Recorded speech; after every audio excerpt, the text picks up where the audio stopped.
Sakto dahil tag-ulan na nga dito sa summer mga idol, kaya naman nakapagluto nga ako ng ginataan na palawan. Ito talaga mga idol yung hinanap-hanap kong pangmerienda kapag malamig yung panahon. Dumayo pa nga ako mga idol sa tita ko para makabili nga nitong palawan. Yun nga lang ay hindi ako sumama sa tito ko mga idol kasi medyo malalim pa daw yung kapalaunan. Sa inyo pong lugar mga idol, ano po bang tawag nyo dito? Isa kasi itong mga idol sa root crops na paborito namin dito sa summer. Ilalong lalo na mga idol kapag ito ay maligat. Naku, napakasarap nitong nguyain. Ang dami pa naman ang nagkikrib nito mga idol, lalong lalo na yung mga kababayan natin sa ibang bansa at nasa Maynila. Yung iba ay inabot na daw ng ilang taon at saka dekada nang hindi na daw nila natitikman ito uli. Kaya sa mga kababayan natin hindi pa nakakauwi ulit ng probinsya, naku, umuwi na kayo mga idol para matikman nyo na ulit itong palawan. Sa pagbabalat nga pala nito mga idol ay kailangan yung medyo makapal para yung mas maligat na lang na part yung matira. Gumamit din pala ako dito mga idol ng sago na may iba't ibang klaseng kulay. Bali ito kasi mga idol yung ihalo natin sa ginataan na palawan, napapakuluan muna natin. Medyo matagal nga lang yung pagpapakulo nito mga idol kasi umabot pa nga ito ng halos isang oras. Siguro kapag mas malalaking sago yung nabili natin mga idol, naku, baka umabot pa ng 2 oras yung pagpapakulo. Pagkatapos mabalatan mga idol ay hahatiin na natin ito ng medyo maliliit at pagpuputol-putulin natin ito ng hugis cube.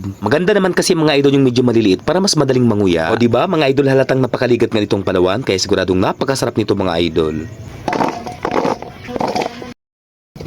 Sunod ay huhugasan na nga natin ng maayos mga idol itong palawan. Mga 2 hanggang 3 hugas lang naman mga idol ang gagawin mo dito sa palawan ay okay na. Mga 2 pirasong nyug nga po pala mga idol ang gagamitin natin. Eh ang kaso ay medyo may amoy na nga mga idol yung isang pirasong nyug. Sa pagpipiga mga idol ay kailangan natin magkaroon ng 2 gata. Yung pinakaunang gata ang gagamitin natin pang finale kapag malapit na itong maluto. Yung pangalawang gata naman mga idol ang gagamitin natin pang sabaw, pampalambot nga ng palawan.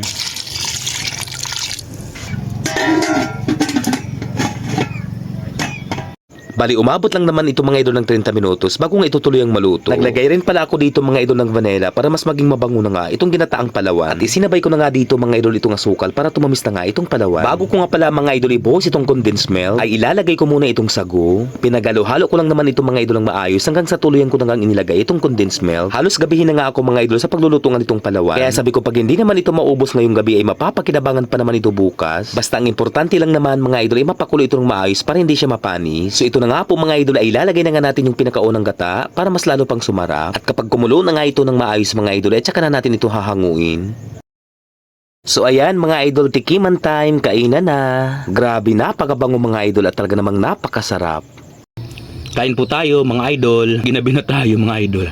Siguro ko ito na yung magiging apunan ko na lang. Kaya naman konti na lang yung kakainin kong kanin. Mas masarap to kainin mga idol kapag umaga, lalong lalo na kapag tag-ulan. Ito talaga yung paborito ko noong nag-aaral pa ako nung high school. Nabenta to sa mga kantin dito sa summer. Mga idol iba't iba yung kulay ng sago. At dahil sa dami nga ng niluto ko mga idol, kaya naman umabot nga ito ng umaga. Kaya habang nagkakape nga kami mga idol ay ito nga yung aming partner. Hanggang dito na lamang po ang video natin mga idol. Marami pong salamat sa panonood. Sa mga kababayan kong waray, dako nga salamat mga idol sa inyong suporta. Bukas ulit mga idol, salamat.